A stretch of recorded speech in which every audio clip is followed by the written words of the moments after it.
6 June মঙ্গলবার রাত 8টায় খালেদ মহিউদ্দিন আছে এডিটর স্পিকে জানিয়ে দিচ্ছি শিরোনাম। লংগদুর আগুন তদন্তে মানবাধিকার কমিশনের কমিটি 4 দিনের মধ্যে প্রতিবেদন।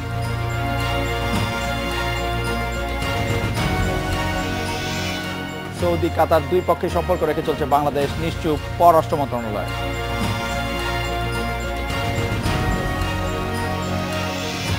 তৃণমূলের শক্তি বাড়াতে চায় বড় দুই দল, আওয়ামী লীগের লক্ষ্য 2 কোটি নতুন সদস্য।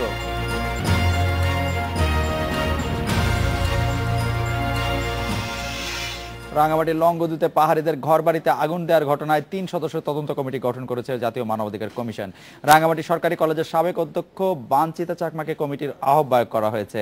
কমিটিকে 4 কার্য দিবসের মধ্যে তদন্ত প্রতিবেদন জমা দেওয়ার নির্দেশ দেওয়া হয়েছে। যুবলীগ নেতা নুরুল ইসলাম নয়ন হত্যাকে কেন্দ্র করে শুক্রবার লংগদু উপজেলার পাহাড়িদের 4টি গ্রামের বাড়িঘরে হামলা ও আগুন দেওয়ার ঘটনা ঘটে। এতে ক্ষতিগ্রস্ত গ্রামগুলি হচ্ছে তিনটিলা, মানিকজোড়ছড়া, বড়াদম ও বাত্তপাড়া। আগুন দেওয়ার 5 দিন পরও স্বাভাবিক হয় না এসব এলাকার পরিবেশ।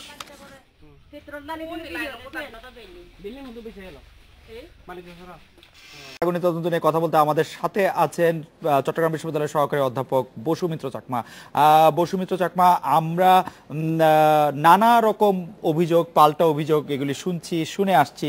মানবাধিকার কমিশন 4 কর্মদিবসের মধ্যে একটি তদন্ত প্রতিবেদন দিবে বলে একটি কমিটি গঠন করেছে। এই কমিটি গঠন করার পরে একটি ভালো প্রতিবেদন বা একটি সত্য প্রতিবেদন পাওয়া যাবে বলে আপনি আসলে কতটা আশাবাদী?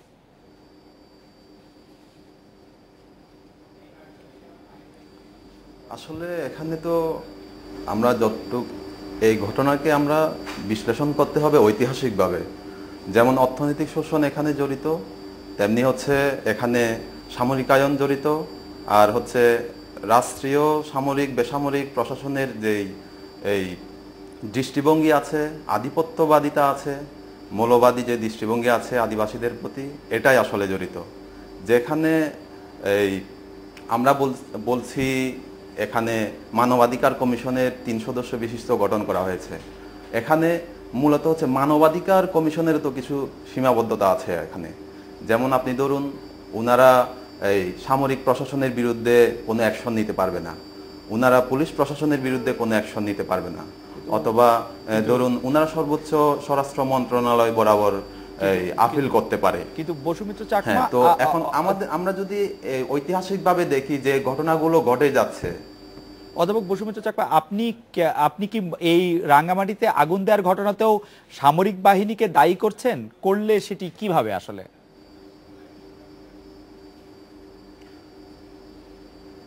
আসলে এখানে সামরিক বাহিনী তো পার্বত্য চট্টগ্রামের ক্ষেত্রে বারবার যারা ভিকটিম, ওরা বারবার সামরিক বাহিনীর উপর একটা হচ্ছে দায়ভার চাপাচ্ছে। আপনি জানেন নিশ্চয়ই, হিলটেক্সের মধ্যে বাংলাদেশের পুরো সামরিকদের মধ্যে হচ্ছে 1/3 পার্বত্য চট্টগ্রামে ইয়ে করা হয়েছে, ওদেরকে ওখানে রাখা হয়েছে। পুলিশ আছে ওখানে 10,000, বিজিবি আছে 10,000। আপনি বলছেন যে দেশের 1/10 জায়গার মধ্যে এতগুলো পুলিশ, 1/3 সেনাবাহিনী আছে। লংগদুর মধ্যে আপনি যদি দেখেন যে মাত্র 10 মিনিটের ব্যবধানে আর্মির জোন আছে, থানা হচ্ছে একদম 5 মিনিটের ব্যবধানে আছে।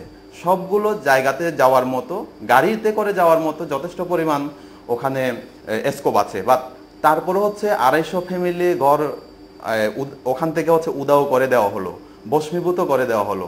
এই ইমপ্যাক্টটা তো আসলে শুধু আমরা 250 ঘর দেখলে হবে না, প্রতিটি ঘর আসলে তো এখানে যুগ যুগ ধরে মানুষ একটা স্বপ্নের সংসার সাজায়। এর পেছনে তো আপনাকে এখানে হিসেব করতে হবে প্রজন্ম আছে। যেমন আমরা যদি বলি 1989 সালে 4টা মে হয়েছে একই কায়দায় লংগদুর গণহত্যা। তো এটা ঠিক পেরে উঠতার জাস্ট একটু সময় হয়েছে, মানুষ ঘর বাড়ি করতে শুরু করেছে, মানুষ একটু নাগরিক সুযোগ সুবিধা পেতে শুরু করেছে। ঠিক এমনই সময়ে আবার বাড়িঘর পুড়িয়ে দেওয়া হলো। কিন্তু লংগদু কিন্তু বসুমিত্র চাকমা, আপনি কি মনে করেন আপনি কি মনে করেন যে পার্বত্য চট্টগ্রাম থেকে সামরিক বাহিনীকে পুরোপুরি উঠিয়ে নেওয়া উচিত, যত ঘন ঘন এখানে থানা আছে সেগুলি না থাকা উচিত? কারণ আমরা তো পার্বত্য চট্টগ্রামের অবস্থাটা জানি যে সেখানে নানা পক্ষের মধ্যে নানা মাত্রায় সংঘর্ষ বা সংঘর্ষমূলক অবস্থা বিরাজ করছে। আপনি কি মনে করেন যে সেখান থেকে আইন শৃঙ্খলা বাহিনীকে সরিয়ে নিয়ে আসলে এইটির একটি চটজলদি সমাধান হবে? দেখুন, আমি প্রথম দিক থেকেই বলছি আসলে যে এখানে একটা ঐতিহাসিক প্রেক্ষাপট আছে। তো এখানে একটা শান্তি চুক্তি করা হয়েছে গভর্নমেন্টের, বাংলাদেশ গভর্নমেন্টের পক্ষ থেকে। এখানে বলা হয়েছে 3টা জোন বাদে বাদ বাকি সকল অস্থায়ী ক্যাম্প উইথড্র করা হবে। তো এখানে তারপরে এখানে হচ্ছে না। তো এখানে দেখা যাচ্ছে বারবার আদিবাসী জনগোষ্ঠী সহিংসতার শিকার হচ্ছে। শান্তি চুক্তির পরেও প্রায় আমরা যদি পরিসংখ্যানগুলো দেখি, প্রত্যেক বছর হামলাগুলো হচ্ছে। বাগাইহাটে হয়েছে, আপনি দেখুন টাইনদং হয়েছে, রামগড় হয়েছে, মহালছড়ি হয়েছে। প্রায় আপনি গড়ে প্রতিটি বছরই হচ্ছে এগুলো, এবং এর শিকার হচ্ছে কিন্তু আদিবাসী জনগোষ্ঠীরা। পুরো এখানে প্রজন্মকে প্রজন্মর পর এরা এর ভুক্তভোগী হতে চলেছে। তাহলে এখানে আপনি বলছেন গভর্নমেন্ট এখানে বলছে এমডিজি, এসডিজি এগুলো কিভাবে ডেভেলপ হবে? ওখানে সরাসরি বলা আছে আপনি সকল জনগোষ্ঠীকে সাথে নিয়েই এমডিজি এসডিজি হচ্ছে ফিল আপ করবেন, কিন্তু ওখানে আপনি তো ওটা পাচ্ছেন না। আর যে কথা বলছেন আপনি, যে সেনাবাহিনীর কথা বলছেন, শান্তি চুক্তিতে এবং ডিরেক্ট ওখানে লেখা আছে সকল উইথড্র করা হবে, এবং হচ্ছে এও ছিল যে ওখান থেকে সকল যে সেটেলাররা আছে ওদেরকে সসম্মানে পুনর্বাসন করা হোক, এই সমতল জেলাগুলোতে পুনর্বাসন করা হোক, যেখানে জায়গার প্রতুলতা আছে ওখানে সেটেল করা হোক। তো আমার তো মনে হয় যেহেতু গভর্নমেন্ট এবং ওখানকার আদিবাসীদের পক্ষে যে একটা চুক্তি আছে, এর যদি পূর্ণাঙ্গ বাস্তবায়ন হয়, এগুলো তো আসলে অধ্যাপক বসুমিত্র চাকমা হওয়ার কথা। অধ্যাপক বসুমিত্র চাকমা আপনি নিশ্চয়ই অধ্যাপক বসুমিত্র চাকমা আপনি নিশ্চয়ই লক্ষ্য করেছেন জাতীয়তাবাদ বা হচ্ছে আধিপত্যবাদী। জি, অধ্যাপক বসুমিত্র চাকমা আপনি নিশ্চয়ই লক্ষ্য করেছেন, আপনি শান্তি চুক্তির কথা বলছিলেন জনসংহতি সমিতির সাথে যেটি সরকার করেছে, কিন্তু আপনি নিশ্চয়ই লক্ষ্য করেছেন শান্তি চুক্তি সম্পাদন হওয়ার পরে পাহাড়িদের একটা অংশ আসলে সেই শান্তি চুক্তিকে মেনে নেয়নি, আলাদা একটি সংগঠন হয়েছে। এমনকি জনসংহতি সমিতির মধ্যেও আমরা একাধিক ভাগ লক্ষ্য করছি, এবং তারা পরস্পরের সাথে অনেক বেশি সংঘর্ষমুখ, আমরা যদি এরকম করে বলি। সেটেলারদের একটি সমস্যা তো থাকছেই। তো এইটির সমাধান কিভাবে হতে পারে বলে আপনি মনে করেন? যে আইন শৃঙ্খলা বাহিনী কি আসলে সব কার্যক্রম পাহাড়িদের এগেনস্টেই করছে, পাহাড়িদের স্বার্থের বিরুদ্ধেই আইন শৃঙ্খলা বাহিনী সকল কাজ করছে?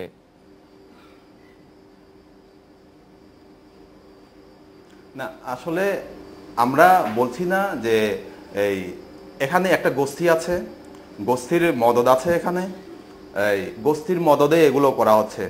যেমন আপনি ধরুন, যখন গভর্নমেন্ট অগ্রগতির কথা বলছে, উন্নয়নের কথা বলছে, ঠিক তখনই প্রায় প্রত্যেক বছর পাহাড়ে আপনাকে হচ্ছে এই প্রান্তিক জনগোষ্ঠী, আদিবাসী জনগোষ্ঠীকে প্রান্তিক থেকে প্রান্তিকে ঠেলে দেওয়া হচ্ছে। 250 ফ্যামিলির কথাই না ধরুন না আপনি, যে এই 250 জনগোষ্ঠী, এটা তো যারা এখন শিশু আছে, 250 ফ্যামিলির মধ্যে শিশু আছে, তো যারা উঠতি বয়সে, যারা বিভিন্ন চট্টগ্রাম, ঢাকা, রাজশাহী শহরের মতো বিভিন্ন প্রতিষ্ঠানে লেখাপড়া করছে, ওদের যে ভবিষ্যৎটা অনিশ্চিত হয়ে গেল। যারা প্রাথমিক বিদ্যালয়ে পড়ালেখা করছে, একটা ভীতিকর পরিস্থিতির মধ্য দিয়ে ওরা উঠে আসছে। তো ওদের যে মানসিক যে বিষয়টা, মানসিক যে গঠনটা তাহলে কিভাবে হচ্ছে? এটা তো পুরো পার্বত্য চট্টগ্রামে হচ্ছে। আপনি বলছেন কালচারের কথা বলছেন, কনফ্লিক্টের কথা বলছেন বিভিন্ন গ্রুপের মধ্যে। তো এখানে মতানৈক্য থাকতেই পারে, কিন্তু মেজরিটির যে সাপোর্ট, এই বিষয়টা আপনাকে মাথায় রাখতে হবে। এখানে তো 100% মানুষ আপনাকে কোনো একটা পদক্ষেপে সাপোর্ট করবে না। হ্যাঁ, তো আর এখানে সামরিক এবং সামরিক প্রশাসনের কথা যদি ধরি, এখানে একটা আধিপত্যবাদী মনোভাব আছে। এই যে আক্রমণগুলো হচ্ছে কেন হচ্ছে? আধিপত্যবাদী মনোভাব আছে বলেই হচ্ছে, বিচারহীনতার সংস্কৃতি আছে বলেই হচ্ছে। অধ্যাপক চাকমা, বিচার হয়নি। অধ্যাপক বসুমিত্র চাকমা, আমরা যদি লংগুদুর ঘটনাটাই বলি, লংগুদুর আক্রমণটি কেন হয়েছে সেটি যদি বলেন, আধিপত্য বিস্তারে আপনি যে মডেল দিচ্ছেন সেই মডেলের জন্য লংগুদুর আক্রমণটি কেন হচ্ছে সেটিও যদি আমাদের দর্শকদের জন্য একটু বলেন।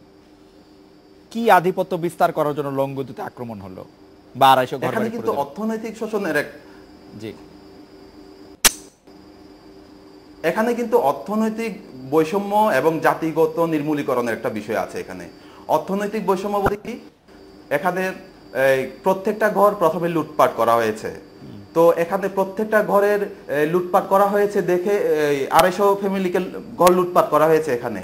তারপর এখানে প্রথমে আর্মিদের যদি বিষয়টা দেখেন, ওনাদের ভূমিকাটা যদি দেখেন আপনি, তাহলে এখানে হচ্ছে ওনাদের ভূমিকাটা নিঃসন্দেহে বিতর্কিত। ওনারা যেখানে হচ্ছে এই লাশকে নিয়ে মিছিল হওয়ার জন্য প্রস্তুতি চলছে, আর্মির পক্ষ থেকে ওখানে বক্তব্য রাখা হচ্ছে, সেটেলার যারা আছে ওদের সমাবেশে ওসি থানার যে ওসি উনি বক্তব্য রাখছেন ওখানে। তো এখন আপনি বলছেন যে এখানে অর্থনৈতিকভাবে পিছিয়ে পড়া জনগোষ্ঠীকে আপনার বারবার পিছিয়ে দিচ্ছেন। অধ্যাপক বসুমিত্র চাকমা, আপনার এরকমটা মনে হয় কিনা ওই সময় ওখানে যে পরিস্থিতি ছিল, একজন মানুষ মারা গেছে, কেউ না কেউ তাকে খুন করেছে, তাকে হত্যা করা হয়েছে, সেই ক্ষেত্রে পরিস্থিতি ঠান্ডা করার জন্য তাদের ওখানে থাকা প্রয়োজন ছিল কিনা? থানার ওসি বা আর্মি ক্যাম্পের যিনি, আমরা ওকে বলছি একজন মানুষ খুন হয়েছে, হ্যাঁ একজন মানুষ ওখানে খুন হয়েছে, এর বিচার হবে। এখানে হচ্ছে দেশের রাজনৈতিক যে দেশের আইন প্রয়োগকারী সংস্থাগুলো আছে, এর দায়িত্ব ওদের। বাংলাদেশের আমরা নাগরিক যারা আছে, আমরা ট্যাক্স দিচ্ছি আমাদের জীবনের নিরাপত্তার জন্য। এই যে ক্রাইম গুলো হচ্ছে ওগুলো তো হচ্ছে দায়িত্ব তো পুলিশের হাতে, দায়িত্ব তো হচ্ছে প্রশাসনের হাতে। ওগুলো যাতে আইন যাতে কেউ নিজের হাতে তুলে নিতে না পারে, এটা তো প্রশাসন ট্যাকেল করবে এগুলা। কিন্তু ওখানে প্রশাসনের প্রত্যক্ষ ছত্রছায়ার মধ্যে কিছু হাজার মানুষ ওখানে 250 ঘর বাড়ি পুড়িয়ে দিল, কিন্তু কোন প্রশাসনের নির্লিপ্ততা তো প্রশ্নবিদ্ধ থেকে যায়। কিন্তু কোন রাজনৈতিক নেতার মৃত্যুতে লাশ নিয়ে মিছিল তো আমরা বাংলাদেশের সব জায়গায় দেখি। আসলে প্রশাসন তো অন্য কোনো জায়গায় বাধা দেয় না আসলে। মানে এই ঘটনাটি যদি আমরা সব জায়গায় দেখি, আপনি দেখুন, রাইট, হ্যাঁ আমরা বলছি আপনি দেখুন, প্রত্যেকটা জায়গায় প্রত্যেকের অধিকার আছে মিছিল করার, মিটিং করার, এটা একটা গণতান্ত্রিক অধিকার। কিন্তু আপনি দেখুন, এটা প্রশাসনকে তো মাথায় রাখতে হবে যে আমি নিয়ন্ত্রণের বিষয়টা কিভাবে করব। এখানে দেখুন আপনি ফায়ার করা হয়েছে, ব্ল্যাঙ্ক ফায়ার করা হয়েছে। ব্ল্যাঙ্ক ফায়ার কোথায় করা হয়েছে? মানিকজোড়ছড়ায় যখন হামলা করা হচ্ছিল, মানিকজোড়ছড়ায় যখন হামলার জন্য বাঙালিরা ওখানে আগাচ্ছিল, তখন তো ওখানে প্রতিরোধ করেছে আদিবাসীরা। কিন্তু যখন ওখানে আর্মিরা গেল, আর্মিরা যখন হচ্ছে আদিবাসীদের দিকে হচ্ছে তাক করে ব্ল্যাঙ্ক ফায়ার করলো, আদিবাসীরা যখন পেছনে সরে যেতে বাধ্য হলো। এই সুযোগেই হচ্ছে যারা ওখানে প্রশাসনকে দায়ী করছেন। অধ্যাপক বসুমিত্র চাকমা, আপনাকে অনেক ধন্যবাদ। শুনছিলেন অধ্যাপক বসুমিত্র চাকমাকে। এই রেসপেক্টে একটি বিরতি নিচ্ছি।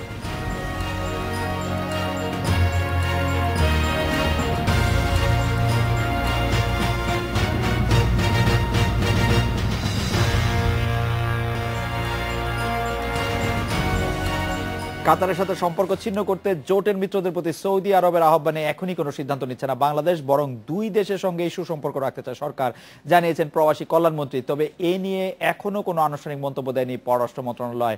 এ নিয়ে কথা বলতে এখন আমাদের সাথে আছেন সাবেক রাষ্ট্রদূত মোহাম্মদ শফিউল্লাহ, অ্যাম্বাসেডর মোহাম্মদ শফিউল্লাহ। বর্তমান পরিস্থিতিতে সৌদি আরব আর কাতারের সাথে যে সৌদি আরব যে কাতারকে সম্পর্ক ছিন্ন করলো সকল ধরনের, এই পরিস্থিতিতে উভয় কুল রক্ষা করা, আমরা কাতারের সঙ্গে বন্ধুত্ব চাই, সৌদি জোট থেকে বেরিয়ে যেতে চাই না, বাংলাদেশের জন্য কতটা চ্যালেঞ্জিং আসলে? ধন্যবাদ। অবশ্যই এটা একটা চ্যালেঞ্জিং এবং এটা একটা গুরুত্বপূর্ণ বিষয় বাংলাদেশের জন্য, বিশেষ করে মধ্যপ্রাচ্যের জন্য তো বটেই। এমন একটা সময় যখন এরা রোজার মাস, এখানে লক্ষ লক্ষ মুসলিম আপনার এতে কাবা শরীফে ওমরা করতে যান এবং উপসাগরীয় অঞ্চলের অধিবাসী যারা মুসলমান সবাই কিন্তু এর মধ্যে অনেকেই কিন্তু এই সময় ওমরা করতে যান বিশ্বের বিভিন্ন দেশের লোকের সাথে। তো এই ধরনের একটা অনবপ্রিত যে ঘটনা ঘটেছে, সেটা আমরা বাংলাদেশ তো বটেই আমরা অত্যন্ত দুশ্চিন্তার মধ্যে আছি। কারণ এখানে আমাদের প্রায় 30 থেকে 40 লক্ষ বাঙালি এখানে এই অঞ্চলে কাজ করেন। অ্যাম্বাসেডর মোহাম্মদ শফিউল্লাহ, আমরা দেখেছি যে সৌদি আরব শুধু কাতারের সাথে সম্পর্কই ছিন্ন করেনি, সৌদি আরবের যারা বিশেষ বন্ধু রাষ্ট্র আছে তাদেরকেও তারা আহ্বান জানিয়েছে আসলে কাতারের সঙ্গে সম্পর্ক ছিন্ন করার। মিশর, লিবিয়া, ইয়েমেন, সংযুক্ত আরব আমিরাত সহ বেশ কটি দেশ সঙ্গে সঙ্গে সাড়াও দিয়েছে। আপনার কাছে কি মনে হয় বাংলাদেশের উপর এই চাপটা কতটা প্রবল সৌদি আরবের পক্ষ থেকে যে কাতারের সঙ্গে সম্পর্ক ছিন্ন করার? দেখুন, এটা একটা আঞ্চলিক আধিপত্য বিস্তারের বিষয়। গালফ যেটা বলি আমরা, যে উপসাগরীয় অঞ্চলে 6টি দেশ আছে, যেমন সৌদি আরব, কুয়েত, কাতার, বাহরাইন, আমিরাত, ওমান, এদের মধ্যে এটা সীমাবদ্ধ আছে। তবে লিবিয়া যেটা বলছেন, লিবিয়ার পূর্বাঞ্চলীয় বেঙ্গাজি অঞ্চলে যারা শাসনকর্তা তারা এটাকে সমর্থন দিয়েছে। আর অনেক দূরে আমাদের মালদ্বীপ এটাকে সমর্থন দিয়েছে। মালদ্বীপের আভ্যন্তরীণ সমস্যা আছে, এখন যারা ক্ষমতাসীন তারা সৌদি আরবের সাথে ওদের সংযোগ অনেক বেশি, সেজন্য তারা দিয়েছে। এমনকি উপসাগরীয় অঞ্চলে দুটো দেশ, কুয়েত এবং ওমান, এখন পর্যন্ত তারা কিন্তু কাতারের সাথে সম্পর্ক ছিন্ন করেনি, বরং কাতারের আমির চেষ্টা করছেন এটাকে সমঝোতা করার জন্য। এবং আমাদের বিশ্বাস অত্যন্ত প্রাজ্ঞ ব্যক্তিত্ব, উনি এটা সমাধান যে ইনিশিয়েটিভ নিয়েছেন, এর পিছনে আমেরিকানদেরও সমর্থন আছে এবং আমরা মনে করি এটা অচিরে এটা একটা সুরাহা হবে।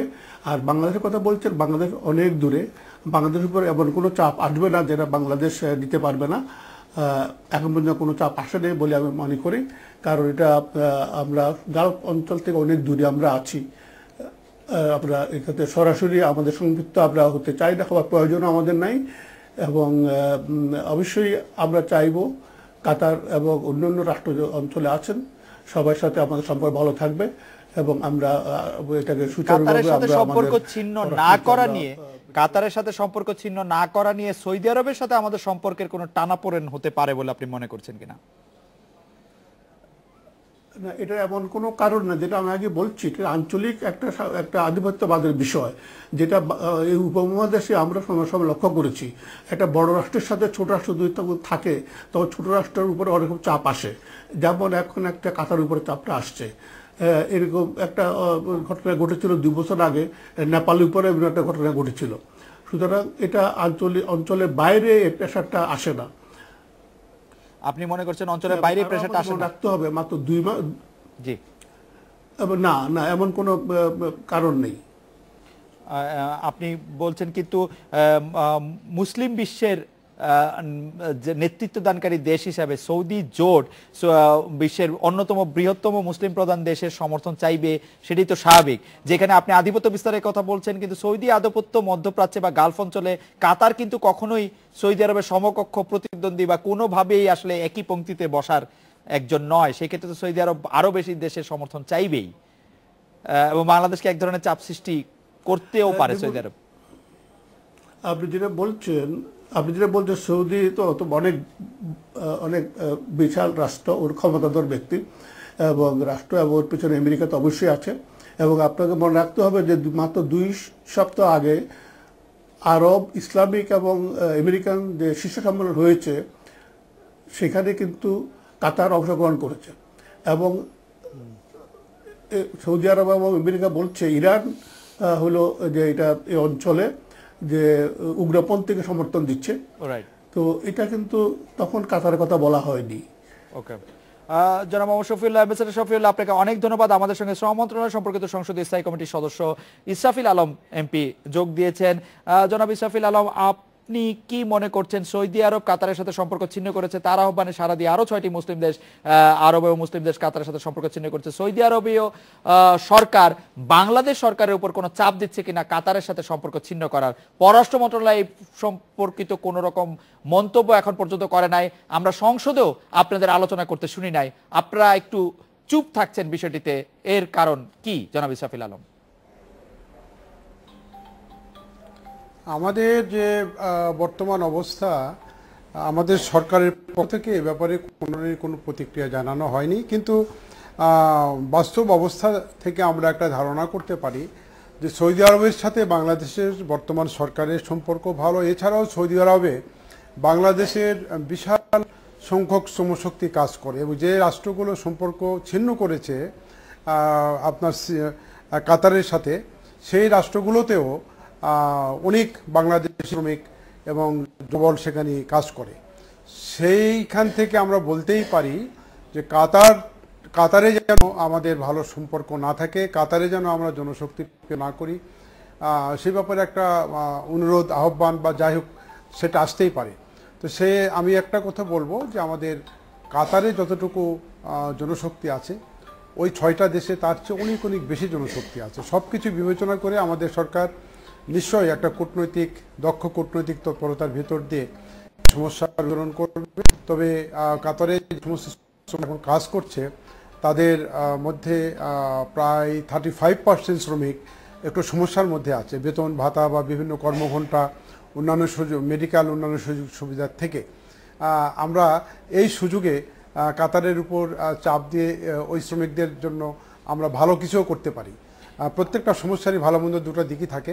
এই পরিস্থিতিকে যদি আমরা জনাব ইসরাফিল আলম, আপনার কথাই মনে হচ্ছে মধ্যপ্রাচ্যের এই সংকটে বাংলাদেশ সৌদি আরবের পাশে থাকার ব্যাপারেই হয়তো সিদ্ধান্ত নেবে, ব্যাপারটা কি এরকম? সৌদি আরব একা নয়, এখন গালফ কান্ট্রির যে 6টা দেশ সৌদি আরব সহ এই পথ অনুসরণ করেছে, এইগুলোর সাথে আমাদের সম্পর্ক তো ভালোই।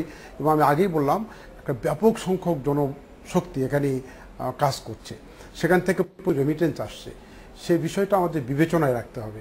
পাশাপাশি কাতারেও আমাদের কিছু মানুষ আছে, ওখানে প্রায় 1/3 বেশি মানুষ একটু সমস্যা আছে, ওদেরকে সমস্যামুক্ত করার জন্য এই নাজুক পরিস্থিতি, এই ভালনারেবল সিচুয়েশনটা কাতারের আমরা ব্যবহার করতে পারি। তারপরে যখন ওই ধরনের পরিস্থিতি আসবে তখন নিশ্চয়ই সরকার একটা যথোপযুক্ত সিদ্ধান্ত নেবে। একজন সংসদ সদস্য হিসেবে আপনি মনে করেন কিনা যে এই বিষয়টি নিয়ে আসলে সংসদে আলোচনা হওয়া দরকার ছিল?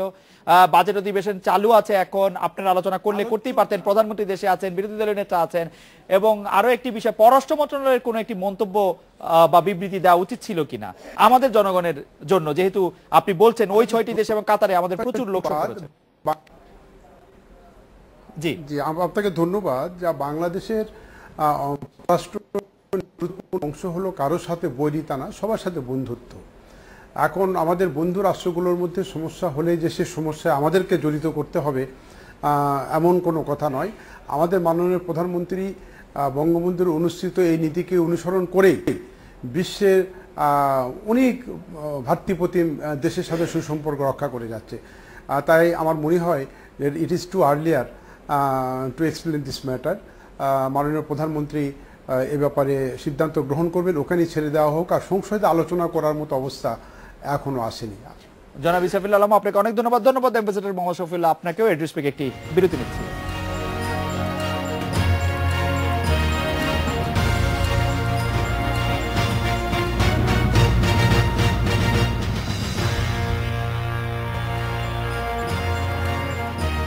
জাতীয় নির্বাচন আগে তৃণমূলের শক্তি বাড়াতে চায় বড় দুই দল, সদস্য সংখ্যা 2 কোটি নিয়ে যাওয়ার লক্ষ্য আওয়ামী লীগের। এ নিয়ে কথা বলতে আমাদের সাথে আছেন রাজশাহী জেলা আওয়ামী লীগের সাধারণ সম্পাদক আসাদুজ্জামান আসাদ এবং খুলনা জেলা বিএনপির জ্যেষ্ঠ সাংগঠনিক সম্পাদক এস.এম. মনিরুল হাসান বাপ্পি। আমি জনাব আসাদুজ্জামান আসাদের কাছে প্রথমে আসতে চাই। আওয়ামী লীগের নতুন সদস্য সংগ্রহ এবং নবায়ন কার্যক্রম শুরু হয়েছে। এই সদস্য সংগ্রহ করার ক্ষেত্রে আপনারা কি যোগ্যতা দেখছেন, নাকি যে আসতে চাচ্ছে তাকেই আপনারা করছেন সদস্য? আগে যেই দলই করুক না কেন, যেই আদর্শেই বিশ্বাস করুক না কেন, যেই শিক্ষাগত যোগ্যতায় থাকুক না কেন, যে আসবে সেই কি আওয়ামী লীগ করতে পারবে কিনা? আমরা জনাব আসাদুজ্জামান আসাদ এবং জনাব মনিরুল হাসান বাপ্পির কাছে আসার আগে একটা ছোট বিরতি নিয়ে আসি। আসাদ ভাই, আওয়ামী লীগের সাধারণ সম্পাদক ওবায়দুল কাদের বলছেন আওয়ামী লীগে যোগ দিতে হলে কেন্দ্রের পূর্ব অনুমতি হবে, অনুমতি ছাড়া যোগ দেওয়া যাবে না। আওয়ামী লীগে যোগ দিতে হলে আর কি কি যোগ্যতা থাকা লাগবে? আসাদ ভাই। ধন্যবাদ সুন্দর প্রশ্নের জন্য। এটি আওয়ামী লীগের সম্মানিত সাধারণ সম্পাদক কাদের ভাই বলেছে, কিন্তু এটি তো আওয়ামী লীগের গঠনতন্ত্রের কথা।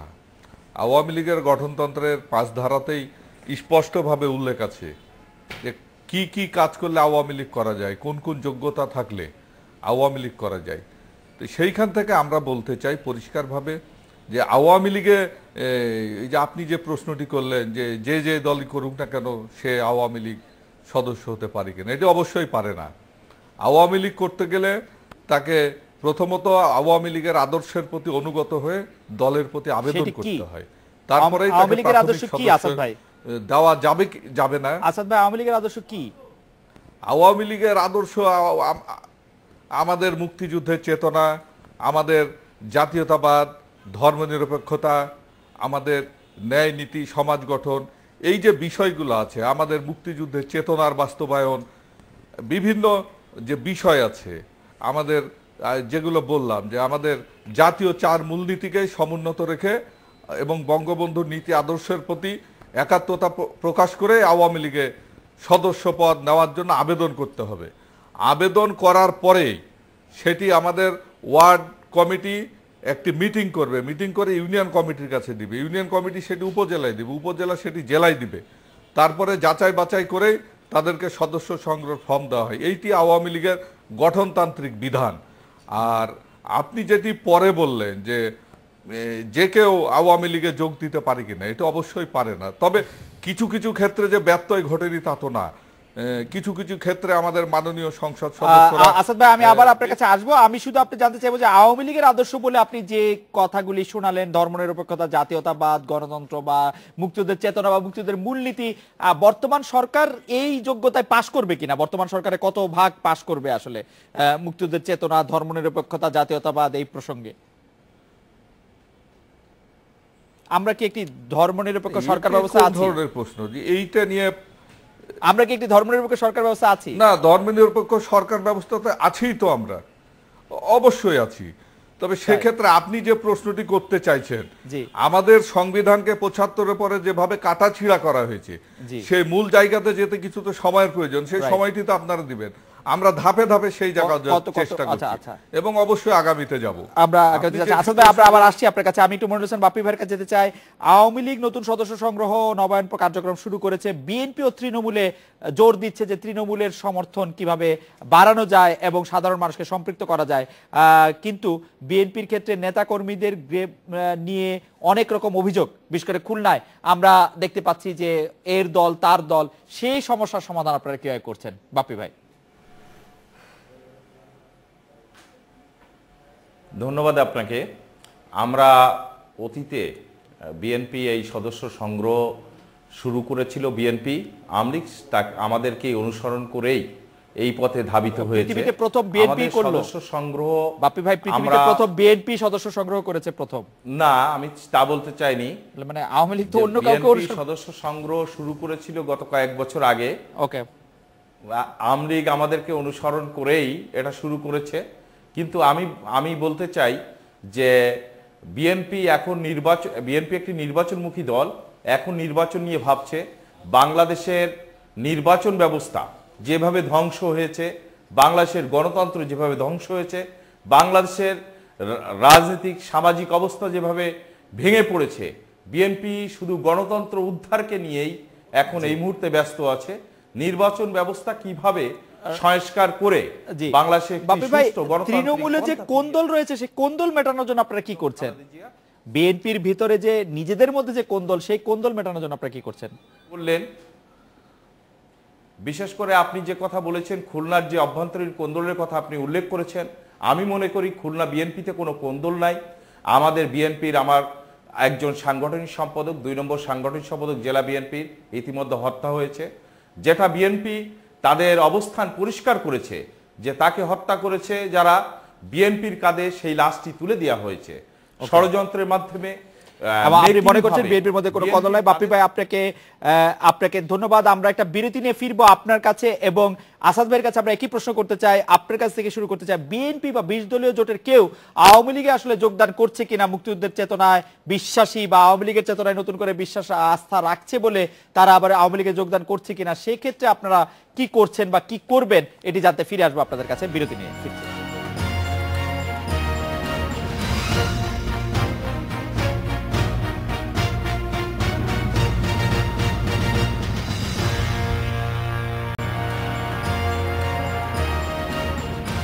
বাপ্পি ভাই, বিএনপি বা 20 দলীয় জোটের লোকজন আওয়ামী লীগে যোগ দিচ্ছে কিনা, এইটা আপনাদের চোখে পড়ছে কিনা? চোখে পড়লে আপনারা কি করবেন? তাদের প্রতি আপনাদের কি আহ্বান থাকবে?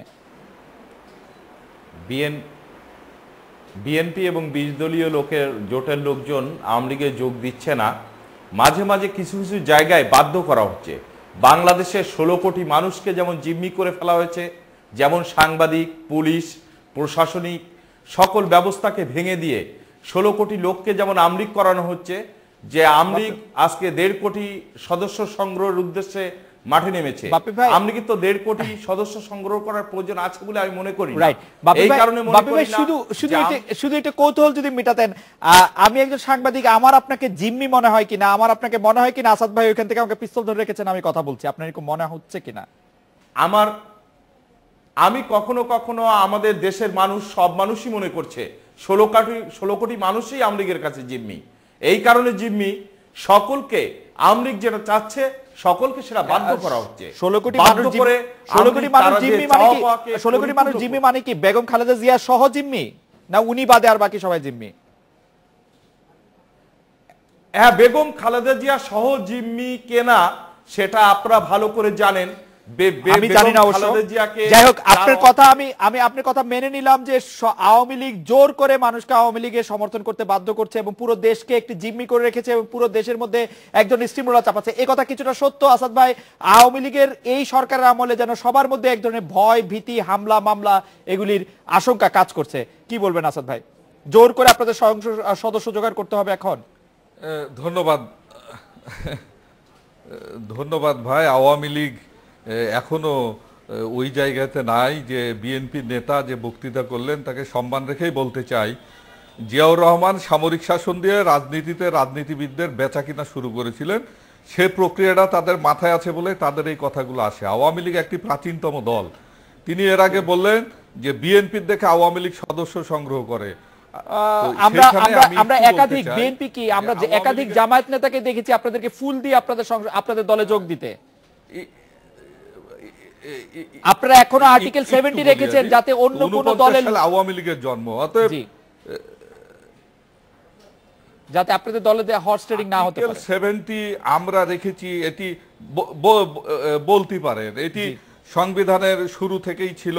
এটি বৃহৎ আলোচনার বিষয়, যদি সুযোগ দেন, সময় দেন, সে আলোচনা আমরা নিশ্চয়ই আলোচনা করব। কিন্তু আপনি বলছেন আওয়ামী লীগ জোর করে সদস্য জোগাড় করছে না। আসাদ ভাই আপনাকে অনেক ধন্যবাদ। বাপি ভাই আপনাকেও শুনছিলেন আসাদ ভাই এবং বাপি ভাইকে। এই ছিল আজকের রেডিও স্পিকার।